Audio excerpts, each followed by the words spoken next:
ನಮಸ್ತೆ ವೀಕ್ಷಕರೇ, lucky media Kannada YouTube ಚಾನಲ್ಗೆ ಸ್ವಾಗತ. ಅಯ್ಯೋಪ್ ಎಲ್ಲರೂ ಚೆನ್ನಾಗಿದ್ದೀರಾ ಅಂತೇಳಿ ಭಾವಿಸ್ತಾ, ವೀಕ್ಷಕರೇ, ಪಂಚರಾಜ್ಯಗಳಲ್ಲಿ ಪ್ರಮುಖವಾಗಿರ್ತಕ್ಕಂತಹ ರಾಜ್ಯ ತಮಿಳುನಾಡು. ಪಂಚರಾಜ್ಯಗಳ ಚುನಾವಣೆಯಲ್ಲಿ ರಾಜಕೀಯವಾಗಿ ಪ್ರಾಮುಖ್ಯತೆಯನ್ನು ಪಡ್ಕೊಂಡಿರ್ತಕ್ಕಂತಹ ತಮಿಳುನಾಡಿಗೆ ಇನ್ನೇನು ಏಪ್ರಿಲ್ 23 ಅಂದರೆ ನಾಳೆ ಅದಕ್ಕೆ ಸಂಬಂಧಪಟ್ಟಾಗೆ ಮತದಾನ ನೀಡಲಿಕ್ಕೆ ಪೂರ್ವ ಸಿದ್ಧತೆಯನ್ನು ಚುನಾವಣಾ ಆಯೋಗ ಮಾಡಿಕೊಂಡಿದೆ. ಸ್ನೇಹಿತರೆ, ಏಪ್ರಿಲ್ 23ರಂದು ಇರ್ತಕ್ಕಂತಹ ತಮಿಳುನಾಡಿನ 234 ವಿಧಾನಸಭಾ ಕ್ಷೇತ್ರಗಳಿಗೆ ಒಂದೇ ಹಂತದಲ್ಲಿ ಮತದಾನವನ್ನು ಮಾಡಲಿಕ್ಕೆ ಚುನಾವಣಾ ಆಯೋಗ ಸಿದ್ಧತೆಯನ್ನು ಮಾಡಿಕೊಂಡಿದೆ ಅನ್ನುವಂಥದ್ದು. ಸೊ ಈ ಮುಖಾಂತರ ತಮಿಳುನಾಡಿನ ಚುನಾವಣೆಯಲ್ಲಿ ಯಾರು ಮುನ್ನಡೆಯನ್ನು ಕಾಯ್ದುಕೊಳ್ತಾ ಇದ್ದಾರೆ, ಯಾರಿಗೆ ಹಿನ್ನಡೆ ಇದೆ, ಸೊ ಯಾರು ಅತಿ ದೊಡ್ಡ ಎಡ್ಜನ್ನು ಪಡ್ಕೊಂಡು ತಮಿಳುನಾಡಿನಲ್ಲಿ ಸರ್ಕಾರವನ್ನು ರಚಿಸಲಿಕ್ಕೆ ಮುಂದಾಗ್ತಾರೆ. ಜೊತೆಗೆ ಅಲ್ಲಿರ್ತಕ್ಕಂಥ ಮೈತ್ರಿಕೂಟಗಳ ಎಷ್ಟು ಕ್ಷೇತ್ರಗಳಲ್ಲಿ ಸ್ಪರ್ಧೆಯನ್ನು ಒಡ್ತಾ ಇದೆ ಅನ್ನುವಂಥದ್ದು ಇರ್ಬೋದು. ಅದರ ಜೊತೆಗೆ 2021 ಫಲಿತಾಂಶವನ್ನು ಕೂಡ ನಾವು ಗಮನಿಸಬೇಕಾಗುತ್ತೆ ಸ್ನೇಹಿತರೆ. ಸೊ ಅದನ್ನೆಲ್ಲ ಗಮನಿಸಿದಾಗ ನಮಗೆ ಒಂದು ಕ್ಲಾರಿಟಿ ಸಿಗ್ತಾ ಹೋಗುತ್ತೆ ಅನ್ನುವಂಥದ್ದು. ಅದರ ಜೊತೆಗೆ ತಮಿಳುನಾಡಿನ ಮತದಾರರ ಸಂಖ್ಯೆಯನ್ನು ಕೂಡ ನಾನು ವಿವರಿಸ್ತಾ ಹೋಗ್ತೀನಿ ಅಂತ ಹೇಳ್ತಾ, ಸೊ ಯಾರೇನೂ ನಮ್ಮ ಲಕ್ಕಿ ಮೀಡಿಯಾ ಕನ್ನಡ ಯೂಟ್ಯೂಬ್ ಚಾನಲ್ನ ಸಬ್ಸ್ಕ್ರೈಬ್ ಮಾಡ್ಕೊಂಡಿಲ್ಲ, ದಯವಿಟ್ಟು ಸಬ್ಸ್ಕ್ರೈಬ್ ಮಾಡ್ಕೊಳ್ಳಿ, ಶೇರ್ ಮಾಡಿ, ಲೈಕ್ ಮಾಡಿ ಅಂತ ಹೇಳ್ತಾ, ಸೊ ಇವೆಲ್ಲ ಮಾಹಿತಿಯನ್ನು ಕೂಡ ತಿಳ್ಕೊಳ್ತಾ ಹೋಗಿ, ಯಾರು ಕೂಡ ಈ ವಿಡಿಯೋನ ಸ್ಕಿಪ್ ಮಾಡಬೇಡಿ ಅಂತ ಹೇಳ್ತಾ, ಸೊ ಮೊಟ್ಟ ಮೊದಲನೇ ಬಾರಿಗೆ ನೋಡ್ತಾ ಹೋಗೋಣ ವೀಕ್ಷಕರೇ. ಇನ್ನು ವೀಕ್ಷಕರೇ, ತಮಿಳುನಾಡಿನ ವಿಧಾನಸಭೆ ಹೊಂದಿರತಕ್ಕಂತಹ ಶಾಸಕರ ಸಂಖ್ಯಾಬಲ ಎಷ್ಟಪ್ಪ ಅಂದರೆ 234 ಶಾಸಕರ ಸಂಖ್ಯಾಬಲವನ್ನು ಹೊಂದಿದೆ ಅನ್ನುವಂಥದ್ದು. ಸೊ ತಮಿಳುನಾಡಿನ ವಿಧಾನಸಭೆ ಚುನಾವಣೆಯಲ್ಲಿ ಎಷ್ಟು ಮತದಾರರು ತಮ್ಮ ಮತದಾನದ ಹಕ್ಕನ್ನು ಹೊಂದಿದ್ದಾರೆ ಅಂತಂದರೆ, ಒಟ್ಟು ಮತದಾರರ ಸಂಖ್ಯೆ 5,67,780 ಮತದಾರರನ್ನು ತಮಿಳುನಾಡು ಹೊಂದಿದೆ ಅನ್ನುವಂಥದ್ದು. ಅದರಲ್ಲಿ ಪುರುಷರು 2,77,38,925 ಮತದಾರರನ್ನು ಹೊಂದಿದರೆ, ಮಹಿಳಾ ಮತದಾರರು 2,89,60,838. ಸ್ನೇಹಿತರೆ, ಈ ಅಂಕಿ ಅಂಶವನ್ನು ನೋಡಿದಾಗ ಎಲ್ಲೋ ಒಂದು ರೀತಿ ಮಹಿಳಾ ಮತದಾರರು ಅತಿ ಹೆಚ್ಚಿನ ಪ್ರಾಮುಖ್ಯತೆಯನ್ನು ಪಡ್ಕೊಂಡಿದ್ದಾರೆ. ಸೊ ಪುರುಷರಿಗಿಂತಲೂ ಮಹಿಳಾ ಮತದಾರರು ಇಲ್ಲಿ ಜಾಸ್ತಿ ಇದ್ದಾರೆ ಅನ್ನುವಂಥದ್ದು ಇಲ್ಲಿ ವಿಶೇಷವಾಗಿ ಗಮನಿಸ್ಬೋದಾಗುತ್ತೆ ಸ್ನೇಹಿತರೆ. ಸೊ ಇದು ಕೂಡ ಒಂದು ರೀತಿಯಾದಂಥ ಎಲೆಕ್ಷನ್ನ ಬ್ಯಾಟಲ್ನಲ್ಲಿ ಒಂದು ರೀತಿಯಾದಂಥ ಇಂಪ್ಯಾಕ್ಟನ್ನು ಮಾಡುತ್ತೆ. ಸೊ ಕೆಲವು ಪಕ್ಷಗಳಿಗೆ ಏನು ಮಹಿಳಾ ಮತದಾರರು ಒಂದು ಕಡೆ ಏನಾದರೂ ಸ್ವಿಂಗ್ ಆಯಿತು ಅಂದರೆ, ಸೊ ಫಲಿತಾಂಶದಲ್ಲಿ ಅತಿ ಹೆಚ್ಚಿನ ಏರುಪೇರು ನಾವು ಗಮನಿಸ್ಬೋದಾಗುತ್ತೆ ಸ್ನೇಹಿತರೆ. ಸೊ ಮತದಾನದ ಒಂದು ಶೇಕಡಾವಾರಲ್ಲಿ 1-2% ಸ್ವಿಂಗ್ ಇದೆಯಲ್ಲ, ಅದು ಅತಿ ಹೆಚ್ಚಿನ ಮಹತ್ವವನ್ನು ಪಡ್ಕೊಳ್ಳುತ್ತೆ ಫಲಿತಾಂಶದಲ್ಲಿ ಅನ್ನುವಂಥದ್ದು. ಇಷ್ಟು ಸ್ನೇಹಿತರೆ ತಮಿಳುನಾಡಿನ ವಿಧಾನಸಭೆಯ ಚುನಾವಣೆಗೆ ಸಂಬಂಧಪಟ್ಟಾಗ ಮತದಾರರ ಒಂದು ವಿವರ ಆಯಿತು ಅನ್ನುವಂಥದ್ದು. ಇನ್ನು ಸ್ನೇಹಿತರೆ, 2021 ವಿಧಾನಸಭಾ ಫಲಿತಾಂಶಕ್ಕೆ ಸಂಬಂಧಪಟ್ಟಾಗಿ ಗಮನಿಸ್ತಾ ಹೋಗೋಣ. SPA ಮೈತ್ರಿಕೂಟ ಅತಿ ದೊಡ್ಡ ಎಡ್ಜನ್ನು ಪಡ್ಕೊಂಡಿತ್ತು 2021ರಲ್ಲಿ. DMK 133 ಕ್ಷೇತ್ರಗಳಲ್ಲಿ, ಕಾಂಗ್ರೆಸ್ 18 ಕ್ಷೇತ್ರಗಳಲ್ಲಿ, VCK ಮತ್ತು ಲೆಫ್ಟ್ ಇತರೆ ಪಕ್ಷಗಳು 4 ಕ್ಷೇತ್ರಗಳಲ್ಲಿ ಗೆಲುವನ್ನು ಸಾಧಿಸಿತ್ತು ಅನ್ನುವಂಥದ್ದು. ಈ ಮುಖಾಂತರ SP ಅತಿ ದೊಡ್ಡ ಮೈತ್ರಿಕೂಟವಾಗಿ ಹೊರಹೊಮ್ಮಿ ತಮಿಳುನಾಡಿನಲ್ಲಿ MK ಸ್ಟ್ಯಾಲಿನ್ ಅವರ ನೇತೃತ್ವದಲ್ಲಿ ಸರ್ಕಾರವನ್ನು ರಚಿಸಿತ್ತು ಅನ್ನುವಂಥದ್ದು. ಇನ್ನು ಅದೇ ರೀತಿ NDA ಮೈತ್ರಿಕೂಟ AIADMK ಪಕ್ಷ 66 ಕ್ಷೇತ್ರಗಳಲ್ಲಿ ಗೆಲುವನ್ನು ಪಡ್ಕೊಂಡಿದ್ದರೆ, BJP 4 ಕ್ಷೇತ್ರಗಳನ್ನು ಗೆದ್ದುಕೊಂಡಿತ್ತು. ಅದೇ ರೀತಿ PMK 5 ಕ್ಷೇತ್ರಗಳಲ್ಲಿ ಗೆಲುವನ್ನು ಪಡ್ಕೊಂಡಿತ್ತು ಅನ್ನುವಂಥದ್ದು 2021 ಒಂದು ಫಲಿತಾಂಶವನ್ನು ಗಮನಿಸಿದಾಗ ನಾವು ನೋಡ್ಬೋದಾಗುತ್ತೆ ಸ್ನೇಹಿತರೆ. ಈ ಮುಖಾಂತರ NDA ಒಂದು ವಿರೋಧ ಪಕ್ಷವಾದ ಸ್ಥಾನದಲ್ಲಿ ಕೂತಿದ್ರೆ, SPA ಮೈತ್ರಿಕೂಟ MK ಸ್ಟ್ಯಾಲಿನ್ ಅವರ ನೇತೃತ್ವದಲ್ಲಿ ಆಡಳಿತವನ್ನು ನಡೆಸಿತ್ತು ಅನ್ನುವಂಥದ್ದನ್ನ ನಾವು ಗಮನಿಸ್ಬೋದಾಗುತ್ತೆ ಸ್ನೇಹಿತರೆ. ಇನ್ನು ಸ್ನೇಹಿತರೆ, ತಮಿಳುನಾಡಿನ ಪ್ರಸ್ತುತ ವಿಧಾನಸಭಾ ಚುನಾವಣೆಯಲ್ಲಿ SPA ಮೈತ್ರಿಕೂಟ ಯಾವ್ಯಾವ ಪಕ್ಷಗಳು ಎಷ್ಟೆಷ್ಟು ಸ್ಥಾನಗಳಲ್ಲಿ ಸ್ಪರ್ಧೆಯನ್ನು ಮಾಡ್ತಾ ಇದೆ ಅಂತ ನೋಡ್ತಾ ಹೋಗೋಣ ಸ್ಲೈಡ್ಸಲ್ಲಿ. DMK 164 ಕ್ಷೇತ್ರಗಳಲ್ಲಿ ಸ್ಪರ್ಧೆಯನ್ನು ಕೊಡ್ತಾ ಇದೆ.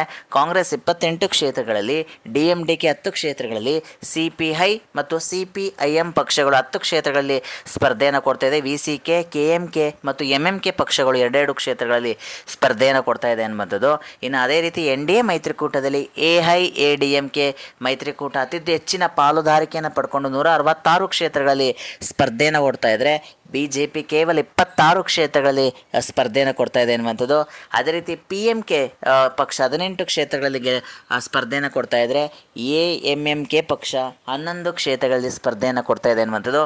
ಈ ಮುಖಾಂತರ SPA ಮತ್ತು NDA ಮೈತ್ರಿಕೂಟದಲ್ಲಿ ಸ್ಥಳೀಯ ಪಕ್ಷವಾಗಿದ್ದಂತಹ ದ್ರಾವಿಡ ಪಕ್ಷವಾಗಿರುವಂತಹ DMK ಮತ್ತು AIADMKಗಳ ಪಕ್ಷಗಳು ಅತಿ ಹೆಚ್ಚಿನ ಪ್ರಾಧಾನ್ಯತೆಯನ್ನು ಪಡ್ಕೊಂಡಿದೆ ಮೈತ್ರಿಕೂಟದಲ್ಲಿ ಎನ್ನುವಂಥದ್ದು. ಈ ಮುಖಾಂತರ ಇಂಡಿಯಾ ಇಂಡಿಯನ್ ನ್ಯಾಷನಲ್ ಕಾಂಗ್ರೆಸ್ ಮತ್ತು ಭಾರತೀಯ ಜನತಾ ಪಾರ್ಟಿಗೆ ಸಂಬಂಧಪಟ್ಟ ಹಾಗೆ ಅವು ತಮ್ಮದೇ ಆಗಿರ್ತಕ್ಕಂಥ ಅಸ್ತಿತ್ವವನ್ನು ಕಳ್ಕೊಳ್ತಾ ಇದ್ದಾವೆ. ಅಲ್ಲಿರ್ತಕ್ಕಂತಹ ಪ್ರಾದೇಶಿಕ ಪಕ್ಷಗಳು ಕೊಟ್ಟಂಥ ಸ್ಥಾನಗಳಲ್ಲಿ ಮಾತ್ರ ಅವು ಸ್ಪರ್ಧೆಗೆ ಸೀಮಿತವಾಗಿದೆ ಅನ್ನುವಂಥದ್ದು ಈ ಒಂದು ಅಂಕಿಅಂಶವನ್ನು ಗಮನಿಸಿದಾಗ ನೋಡ್ಬೋದಾಗುತ್ತೆ ಅನ್ನುವಂಥದ್ದು. ಇಷ್ಟು ಸ್ನೇಹಿತರೆ ಮೈತ್ರಿಕೂಟದ ಒಂದು ವಿವರ ಅನ್ನುವಂಥದ್ದು ನಾವು ಗಮನಿಸಿದ್ವಿ ಅನ್ನುವಂಥದ್ದು. ಇನ್ನು ಮುಂದಿನ ಸ್ಲೈಡ್ಸಲ್ಲಿ ನೋಡ್ತಾ ಹೋಗೋಣ ವೀಕ್ಷಕರೇ. ಅತಿ ಇಂಪಾರ್ಟೆಂಟ್ ಆಗಿರ್ತಕ್ಕಂತಹ ಮಾಹಿತಿ. ಸೊ ಪ್ರಸ್ತುತ ನಡೀತಾ ಇರ್ತಕ್ಕಂತಹ ಒಂದು ತಮಿಳುನಾಡಿನ ವಿಧಾನಸಭಾ ಚುನಾವಣೆಯಲ್ಲಿ ಯಾವ ಮೈತ್ರಿಕೂಟಕ್ಕೆ ಎಷ್ಟು ಮುನ್ನಡೆಯನ್ನು ಕೊಡ್ತಾ ಇದ್ದಾರೆ, ಯಾವ್ಯಾವ ಸಮೀಕ್ಷೆಗಳು ಹೊರ ಬರ್ತಾ ಇದೆ, ಈ ಮುಖಾಂತರ ಚುನಾವಣಾ ಪೂರ್ವ ಸಮೀಕ್ಷೆಗಳು ಏನು ಹೇಳ್ತಾ ಇದೆ, ಸೊ ತಮಿಳುನಾಡಿನ ಜನತೆಯ ಒಲವು ಯಾವ ಕಡೆ ಇದೆ ಅನ್ನುವಂತಹ ಸಮೀಕ್ಷೆಗಳು ತೋರಿಸ್ತಾ ಇದೆ ಅನ್ನುವಂಥದ್ದು ನೋಡ್ತಾ ಹೋಗೋಣ. 1 by 1 ನೋಡ್ತಾ ಹೋಗೋಣ ಸ್ನೇಹಿತರೆ. ಪೋಲಿಂಗ್ ಏಜೆನ್ಸಿಯನ್ನು ಕೊಟ್ಟಿದ್ದೀನಿ ಮತ್ತು DMK ಮತ್ತು AIADMK ಮೈತ್ರಿಕೂಟವನ್ನು ಇಲ್ಲಿ ಮೆನ್ಷನ್ ಮಾಡಿದ್ದೀನಿ. ಅದ್ರ ಜೊತೆಗೆ TVK ಪಕ್ಷದವರು ಕೂಡ ನಾವು ಮೆನ್ಷನ್ ಮಾಡಿದ್ದೀನಿ ಅನ್ನುವಂಥದ್ದು ನೋಡ್ತಾ ಹೋಗಿ ಸ್ನೇಹಿತರೆ. ಮ್ಯಾಟ್ರಿಕ್ಸ್ ಸಂಸ್ಥೆ ಕೊಡ್ತಾ ಇದೆ 104ರಿಂದ 114 ಕ್ಷೇತ್ರಗಳ ಮುನ್ನಡೆಯನ್ನು ಕಾಯ್ದುಕೊಳ್ತಾ ಇದೆ DMK ಅನ್ನುವಂಥದ್ದು. ಅದೇ ರೀತಿ AIADMK 114ರಿಂದ 127 ಕ್ಷೇತ್ರಗಳಲ್ಲಿ ಮುನ್ನಡೆಯನ್ನು ಕಾಯ್ದುಕೊಳ್ತಾ ಇದೆ ಅನ್ನುವಂಥದ್ದು. TVK ಏನು ತಮಿಳುನಾಡಿನ ರಾಜಕೀಯ ಕೇಂದ್ರ ಬಿಂದು ಆಗಿರುವಂತಹ, ತಮಿಳುನಾಡಿನ ರಾಜಕೀಯವನ್ನು ಚೇಂಜ್ ಮಾಡ್ತೀನಿ ಅಂತ ಬಂದಿರುವಂಥ ಜೋಸೆಫ್ ವಿಜಯ್ ಅವರು 6ರಿಂದ 12 ಕ್ಷೇತ್ರಗಳಿಗೆ ಮಾತ್ರ ಗೆಲ್ಲಲಿಕ್ಕೆ ಸೀಮಿತವಾಗಿದ್ದಾರೆ ತಮಿಳುನಾಡಿನಲ್ಲಿ ಅನ್ನುವಂಥದ್ದು. ಅದೇ ರೀತಿ ಸ್ನೇಹಿತರೆ ಮ್ಯಾಟ್ರಿಕ್ಸ್ ಸಂಸ್ಥೆ ಮುಖಾಂತರ AIADMKಗೆ 8 ಜನ ಕೊಡ್ತಾ ಇದೆ. ಸರಳ ಬಹುಮತ ಬೇಕು ಅಂದರೆ 118 ಕ್ಷೇತ್ರಗಳು ಗೆಲ್ಲೇಬೇಕು ಅನ್ನುವಂಥದ್ದು. ಇನ್ನು ಸ್ನೇಹಿತರೆ ಅಗ್ನಿ ನ್ಯೂಸನ್ನು ನೋಡ್ತಾ ಹೋಗೋಣ. ಅಗ್ನಿ ನ್ಯೂಸ್ ಪೋಲಿಂಗ್ ಏಜೆನ್ಸಿ ಕೊಡ್ತಾ ಇದೆ. DMK ಅತಿ ದೊಡ್ಡ ಎಡ್ಜ್ ಪಡ್ಕೊಳ್ತಾ ಇದೆ, ಬರೋಬ್ಬರಿ 180 ಕ್ಷೇತ್ರಗಳ ಗೆಲುವನ್ನು ತೋರಿಸ್ತಾ ಇದೆ. AIADMK 50ರಿಂದ 60 ಕ್ಷೇತ್ರಗಳ ಗೆಲ್ತಾ ಇದೆ ಅನ್ನುವಂಥದ್ದು. TVK ಒಂದೂ ಕೂಡ ಗೆಲ್ಲದೆ ಇರ್ಬೋದು, ಮ್ಯಾಕ್ಸಿಮಮ್ 10ರವರೆಗೂ ಕೂಡ ಗೆಲ್ಲುತ್ತೆ ಅನ್ನುವಂಥದ್ದು ಹೇಳ್ತಾರೆ. ಮುಖಾಂತರ ಅಗ್ನಿ ನ್ಯೂಸ್ನ ಸರ್ವೆ ಪ್ರಕಾರ DMK ಅತಿ ದೊಡ್ಡ ಎಡ್ಜನ್ನು ಸರಳ ಬಹುಮತ ಅಲ್ಲ 2/3 ಬಹುಮತವನ್ನು ಪಡ್ಕೊಳ್ತಾ ಇದೆ ತಮಿಳುನಾಡಿನ ಚುನಾವಣೆಯಲ್ಲಿ ಅನ್ನುವಂತಹ ಅಂಶವನ್ನು ಬೆಳಕಿಗೆ ತರ್ತಾ ಇದೆ. ಇನ್ನು ಅದೇ ರೀತಿ ವೀಕ್ಷಕರೇ ನ್ಯೂಸ್ 18 ಸರ್ವೆ ಕೊಡ್ತಾ ಇದೆ. ಏನು ವೋಟ್ ಟ್ರ್ಯಾಕರ್ ಅನ್ನುವಂತಹ ನ್ಯೂಸ್ 18 ಸರ್ವೆ ಕೊಡ್ತಾ ಇದೆ. DMK ನೇತೃತ್ವದ ಮೈತ್ರಿಕೂಟಕ್ಕೆ 90ರಿಂದ 100 ಕ್ಷೇತ್ರಗಳ ಗೆಲುವನ್ನು ಕೊಡ್ತಾ ಇದೆ ಅನ್ನುವಂಥದ್ದು. AIADMK ಪಕ್ಷಕ್ಕೆ 130ರಿಂದ 140 ಕ್ಷೇತ್ರಗಳನ್ನು ಗೆಲ್ತಾ ಇದೆ ಅನ್ನುವಂಥದ್ದು. ಈ ಮುಖಾಂತರ AIADMKಗೆ ಅತಿ ದೊಡ್ಡ ಹೆಡ್ಜನ್ನು ಕೊಡ್ತಾ ಇದೆ ನ್ಯೂಸ್ 18 ಸರ್ವೆ ಅನ್ನುವಂಥದ್ದು. ಈ ಮುಖಾಂತರ AIADMK BJP ನೇತೃತ್ವದ ಮೈತ್ರಿಕೂಟಕ್ಕೆ ಈ ಬಾರಿ ತಮಿಳುನಾಡಿನ ಚುನಾವಣೆಯಲ್ಲಿ ಅತಿ ದೊಡ್ಡ ಬಹುಮತ ಸಿಗುತ್ತೆ ಅನ್ನುವಂತಹ ಅಂಶವನ್ನು ತೋರಿಸ್ತಾ ಇದ್ದಾರೆ ನ್ಯೂಸ್ 18 ಅನ್ನುವಂಥದ್ದು. ಅದೇ ರೀತಿ TVK ಪಕ್ಷ 2ರಿಂದ 6 ಕ್ಷೇತ್ರಗಳನ್ನು ಗೆಲ್ತಾ ಇದೆ ಅನ್ನುವಂಥದ್ದು ಹೇಳ್ತಾ ಇದ್ದಾರೆ. ಇನ್ನು ಸ್ನೇಹಿತರೆ ತುಂಬ ಡಿಫ್ರೆಂಟ್ ಆಗಿರತಕ್ಕಂತಹ ಸರ್ವೆ ಲೋಕಪಾಲ್ ಸರ್ವೆ ಅನ್ನುವಂಥದ್ದು. ಸೊ ಲೋಕಪಾಲ್ ಸರ್ವೆಯಲ್ಲಿ ಅತಿ ಹೆಚ್ಚಿನ ಸ್ಯಾಂಪಲ್ಸನ್ನು ಕಲೆಕ್ಟ್ ಮಾಡಲಾಗ್ತಾ ಇದೆ ಅನ್ನುವಂಥದ್ದು. ಯಾಕಂದರೆ ಕರ್ನಾಟಕ ವಿಧಾನಸಭೆ ಸಂಬಂಧಪಟ್ಟಾಗೆ ಎಕ್ಸಾಕ್ಟ್ ಆಗಿರ್ತಕ್ಕಂಥ ವೋಟ್ ಶೇರನ್ನು ಜೊತೆಗೆ ಎಕ್ಸಾಕ್ಟ್ ಆಗಿರ್ತಕ್ಕಂಥ ನಂಬರ್ಸನ್ನು ಪ್ರಿಡಿಕ್ಷನ್ ಮಾಡಿದಂತಹ ಸರ್ವೆ ಲೋಕಪಾಲ್ ಸರ್ವೆ ಅನ್ನುವಂಥದ್ದು. ಸೊ ಅದರಿಂದ ಅತಿ ಹೆಚ್ಚಿನ ವಿಶ್ವಾಸಾರ್ಹವುಳ್ಳ ಸಂಸ್ಥೆ ಅಂತ ಹೇಳಿದ್ರು ಕೂಡ ತಪ್ಪಾಗಲಾರದು ಲೋಕಪಾಲ್ ಸರ್ವೆಗೆ ಸಂಬಂಧಪಟ್ಟಾಗೆ. ಸೊ ಲೋಕಪಾಲ್ ಸರ್ವೆ ಕೊಡ್ತಾ ಇದೆ DMKದಲ್ಲಿ ಅತಿ ದೊಡ್ಡ ಹೆಡ್ಜನ್ನು ಪಡ್ಕೊಳ್ತಾ ಇದೆ. 181ರಿಂದ 189 ಕ್ಷೇತ್ರಗಳನ್ನು ಗೆಲ್ಲುತ್ತೆ ಅನ್ನುವಂಥದ್ದು.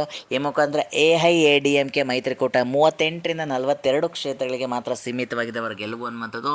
ಇನ್ನು TVK ಪಕ್ಷ ಮಿನಿಮಮ್ 8ರಿಂದ 10 ಮ್ಯಾಕ್ಸಿಮಮ್ ಗೆಲ್ಲುವಂತಹ ಸಾಧ್ಯತೆಗಳಿದೆ ಜೋಸೆಫ್ ವಿಜಯ್ ಅವರ ಪಕ್ಷ ಅನ್ನುವಂಥದ್ದು. ಈ ಮುಖಾಂತರ ಲೋಕಪಾಲ್ ಸಮೀಕ್ಷೆಯ ಪ್ರಕಾರ DMK ಅತಿ ದೊಡ್ಡ ಮುನ್ನಡೆಯನ್ನು ಕಾಯ್ದುಕೊಳ್ತಾ ಇದೆ ಚುನಾವಣೆಯಲ್ಲಿ ಅನ್ನುವಂತಹ ಒಂದು ಅಂಕಿಅಂಶ ಹೊರಬೀಳ್ತಾ ಇದೆ ಅನ್ನುವಂಥದ್ದು. ಇನ್ನು ಸ್ನೇಹಿತರೆ ಇದಾದ ನಂತರ ಮತ್ತೊಂದು ಪೋಲಿಂಗ್ ಏಜೆನ್ಸಿ ಕೊಡ್ತಾ ಇದೆ ಸ್ಪೀಕ್ ಮೀಡಿಯಾ ಅನ್ನುವಂತಹ ಪೋಲಿಂಗ್ ಏಜೆನ್ಸಿ. DMKಗೆ 88ರಿಂದ 94 ಕ್ಷೇತ್ರಗಳ ಗೆಲುವನ್ನು ತೋರಿಸ್ತಾ ಇದ್ದರೆ AIADMK 112ರಿಂದ 120 ಕ್ಷೇತ್ರಗಳ ಅತಿ ದೊಡ್ಡ ಮುನ್ನಡೆಯನ್ನು ತೋರಿಸ್ತಾ ಇದೆ AIADMKಗೆ. TVK ಪಕ್ಷ 4ರಿಂದ 5 ಕ್ಷೇತ್ರಗಳಿಗೆ ಮಾತ್ರ ಗೆಲುವಿಗೆ ಸೀಮಿತವಾಗಿದೆ ಅನ್ನುವಂಥದ್ದು. ಇನ್ನು ಅದೇ ರೀತಿ ಸ್ನೇಹಿತರೆ ಜೂನಿಯರ್ ವಿಕಟನ್ ಅನ್ನುವಂತಹ ಪೋಲಿಂಗ್ ಏಜೆನ್ಸಿ ಕೊಡ್ತಾ ಇದೆ. DMK 121 ಕ್ಷೇತ್ರಗಳಿಗೆ ಭರ್ಜರಿ ಗೆಲುವನ್ನು ಪಡ್ಕೊಳ್ಳುತ್ತೆ. ಸೊ AIADMK ಪಕ್ಷ ಹಿಂದೆ ಇದ್ದಂಥ ಸ್ಥಾನಗಳಿಗಿಂತ ಈ ಬಾರಿ ತನ್ನ ಮೈತ್ರಿಕೂಟದಲ್ಲಿ ಸಂಖ್ಯಾಬಲವನ್ನು ಹೆಚ್ಚಿಸ್ಕೊಳ್ಳುತ್ತೆ ಅನ್ನುವಂಥ ಅಂಶವನ್ನು ಬೆಳಕಿಗೆ ತರ್ತಾ ಇದೆ. ಅದೇ ರೀತಿ TVK ಪಕ್ಷ 3 ಕ್ಷೇತ್ರಗಳಿಗೆ ಗೆಲ್ಲುತ್ತೆ ಅನ್ನುವಂಥದ್ದು.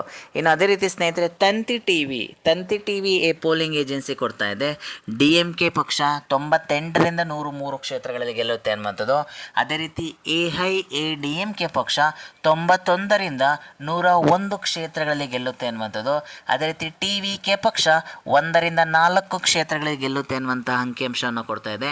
ಈ ಮುಖಾಂತರ ತಂತಿ ಟಿವಿಯ ಸಮೀಕ್ಷೆಯ ಪ್ರಕಾರ AIADMK ಮತ್ತು DMKಯ ನಡುವೆ ನೆಕ್ ಟು ನೆಕ್ ಫೈಟ್ ಇದೆ ಅನ್ನುವಂಥದ್ದು ಈ ಮುಖಾಂತರ. ಸೊ ಯಾರಿಗೆ ಬೇಕಾದರೂ ಕೂಡ ಬಹುಮತ ಗಳಿಸುವಂಥ ಸಾಧ್ಯತೆಗಳಿದೆ. ಸೊ ಯಾರೇ ಗೆದ್ದರೂ ಕೂಡ ಎಲ್ಲೊಂದು ರೀತಿ 5 ರಿಂದ 10 ಶಾಸಕರ ಸಂಖ್ಯಾಬಲ ಏರುತ್ತೆ ಅಥವಾ ಇಳಿಯುತ್ತೆ ಅನ್ನುವಂತಹ ಅಂಶವನ್ನು ತಂತಿ ಟಿವಿ ಕೊಡ್ತಾ ಇದೆ ಅನ್ನುವಂಥದ್ದು. ಸೊ ಇಲ್ಲಿ ನಾನು ಮೆನ್ಷನ್ ಮಾಡಿರ್ತಕ್ಕಂಥ 7 ಒಂದು ಸಮೀಕ್ಷೆಗಳಲ್ಲಿ ಸೊ 7 ಸಮೀಕ್ಷೆಗಳನ್ನು ನಾವು ಗಮನಿಸ್ತಾ ಹೋದಾಗ ವೀಕ್ಷಕರೇ ನಾವು ನೋಡ್ತಾ ಹೋಗ್ಬೋದಾಗುತ್ತೆ. ಮ್ಯಾಟ್ರೇಸ್ ಸಂಸ್ಥೆ ಅನ್ನುವಂಥದ್ದು, ಮ್ಯಾಟ್ರೇಸ್ ಸಂಸ್ಥೆ AIADMKಗೆ ಎಡ್ಜನ್ನು ಕೊಟ್ಟರೆ, ಅಗ್ನಿ ನ್ಯೂಸ್ ಸಂಸ್ಥೆ DMKಗೆ ಮೈತ್ರಿಕೂಟಕ್ಕೆ ಮುನ್ನಡೆಯನ್ನು ಕೊಡ್ತಾ ಇದೆ.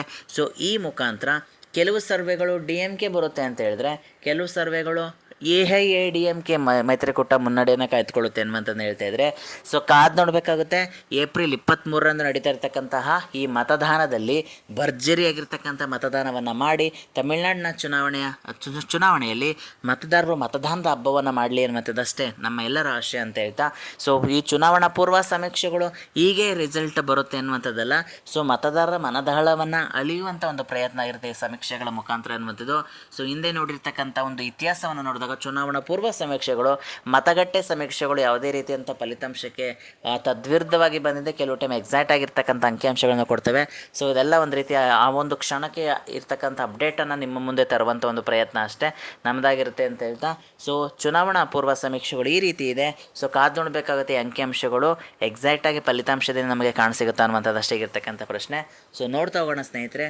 ಸೊ ತಮಿಳುನಾಡಿನ ಚುನಾವಣೆ ಶಾಂತಿಯುತವಾಗಿ ನಡಲಿ, ಎಲ್ಲರೂ ಕೂಡ ಈ ಒಂದು ಮತದಾನದ ಹಬ್ಬದಲ್ಲಿ ಭಾಗವಹಿಸಲಿ ಅನ್ನೋದಷ್ಟೇ ನಮ್ಮ ಲಕ್ಕಿ ಮೀಡಿಯಾ ಕನ್ನಡದ ಆಶಯ ಅಂತ ಹೇಳ್ತಾ, ಸೊ ಯಾರೆಲ್ಲ ಈ ವಿಡಿಯೋ ನೋಡಿರೋರಿಗೆ ಧನ್ಯವಾದಗಳು. ಸೊ ಯಾರಿನ್ನೂ ನಮ್ಮ lucky media Kannada YouTube channel subscribe ಮಾಡ್ಕೊಂಡಿಲ್ಲ, ದಯವಿಟ್ಟು ಸಬ್ಸ್ಕ್ರೈಬ್ ಮಾಡ್ಕೊಳ್ಳಿ, ಶೇರ್ ಮಾಡಿ, ಲೈಕ್ ಮಾಡಿ. Thank you so much. ಧನ್ಯವಾದಗಳು ವೀಕ್ಷಕರೇ.